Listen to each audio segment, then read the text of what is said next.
اس آیت سے یہ معلوم ہوا کہ شہید بات چیت، کھانا پینا اور اطلاع و پیغام کے لیے اپنی طبیعت میں تقاضا محسوس کرتا ہے، یعنی تمام احساسات زندگی کے ساتھ اللہ کے حضور زندہ کیا، زندوں سے بھی بڑھ کر ہے۔ مگر جو لوگ شہیدوں کی قبر پر ڈھول اور تاشوں کی خرافات کرتے ہیں یا بتوں کی طرح ان کو مان کر ان سے مرادیں مانگتے ہیں، ان کی تائید والی بات یہاں کچھ بھی نہیں ہے۔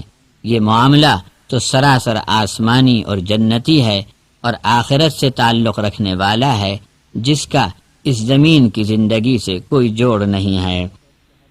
شہادت اور شہداء کے تعلق سے سورہ یاسین کی آیت 20 تا 27 کے ذیل میں حضرت مولانا تحریر فرماتے ہیں، بستی کے لوگ رسولوں پر ٹوٹ پڑے اور انہیں مار ڈالنے کی تیاری میں تھے کہ شور ہنگامے کی خبر سن کر ایک آدمی شہر کے کنارے دور رہتا تھا، دوڑتا ہوا آ پہنچا۔ اس کا نام حبیب نجار تھا، بڑھائی کا کام کرتا تھا، اللہ کے رسولوں کی نصرت میں شہید ہوا۔ حبیب نجار نے کہا کہ میں کسی ایسے رب پر ایمان نہیں لایا جس کا تم سے کوئی تعلق نہ ہو، بلکہ میں تو اسی رب پر ایمان لایا ہوں جو تم کو کھانا دیتا ہے اور تمہاری پرورش کرتا ہے۔ تمہارے پالنے والے پر جب میں ایمان لایا تو تم کو میرا ساتھی بن جانا چاہیے تھا، لیکن تم ہو کہ الٹا مجھ سے دشمنی کرتے ہو اور میری بات بھی سننے کو تیار نہیں ہو۔ آخر اس کی قوم نے اسے دعوت توحید پر شہید کر دیا۔ جیسے ہی شہید ہوا، اللہ تبارک و تعالی نے فوری طور پر اسے جنت میں داخل فرما لیا۔ وہاں بھی اسے اپنی قوم یاد آ گئی جس نے اس کو مار ڈالا تھا۔ ان کی خیر خواہی میں کہنے لگا کہ کاش میری قوم کو اس کی اطلاع مل جاتی کہ انہوں نے میری بات کو رد کیا اور رسولوں کی دعوت بھی نہ مانی، جبکہ اس دعوت کے قبول رکھنے میں جنت ہے۔ معلوم ہوا کہ شہید کو فوراً داخلہ جنت ہے، اوروں کو حشر و حساب کے بعد۔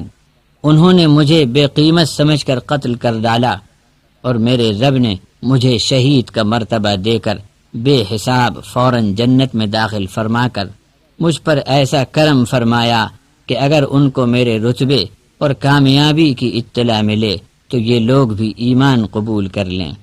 یہ شخص حبیب نجار تھے۔ بستی والوں نے رسولوں کو ستانا شروع کیا تو یہ اپنے گاؤں کے کنارے سے دوڑتے آئے اور بیچ بچاؤ کیا۔ قوم نے ان کو شہید کر دیا، مگر جنت میں بھی انہیں اپنی قوم یاد رہی کہ کاش ان کو ایمان نصیب ہو اور میری طرح کامیاب ہوں۔ اللہ تبارک و تعالی نے ان کی آواز اور تمنا کو قرآن مجید میں نازل فرما کر قیامت تک کے لوگوں کو اطلاع ملتی رہے اس کا انتظام فرما دیا۔ اب آپ صلح حدیبیہ سے متعلق سورۃ الفتح کی ابتدائی آیات سنیے اور پھر ان کی تشریح۔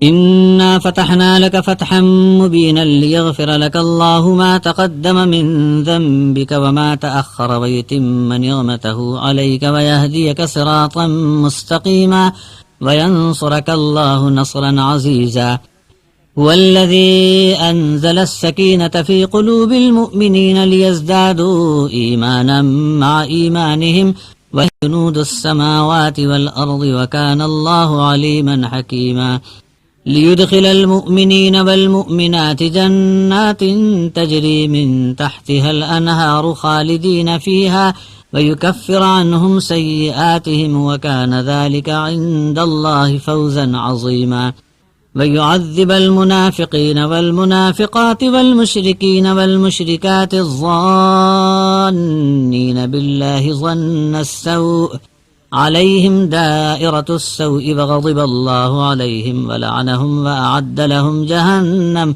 وساءت مصيرا ولله جنود السماوات والأرض وكان الله عزيزا حكيما إنا أرسلناك شاهدا ومبشرا ونذيرا لتؤمنوا بالله ورسوله وتعزروه وتوقروه وتسبحوه بكرة وأصيلا إن الذين يبايعونك إنما يبايعون الله يد الله فوق أيديهم فمن نكث فإنما ينكث على نفسه ومن أوفى بما عاهد عليه الله فسيؤتيه أجرا عظيما.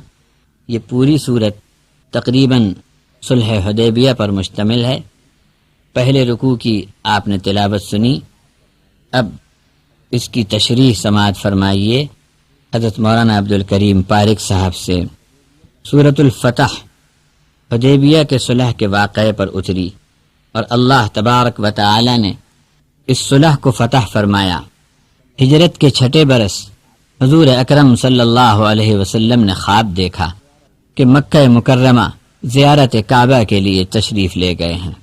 حضور اقدس صلی اللہ علیہ وسلم نے ارادہ فرمایا ساتھ میں 1500 اصحاب لے کر بیت اللہ شریف کی زیارت کے لیے عمرہ کرنے کا قصد فرمایا.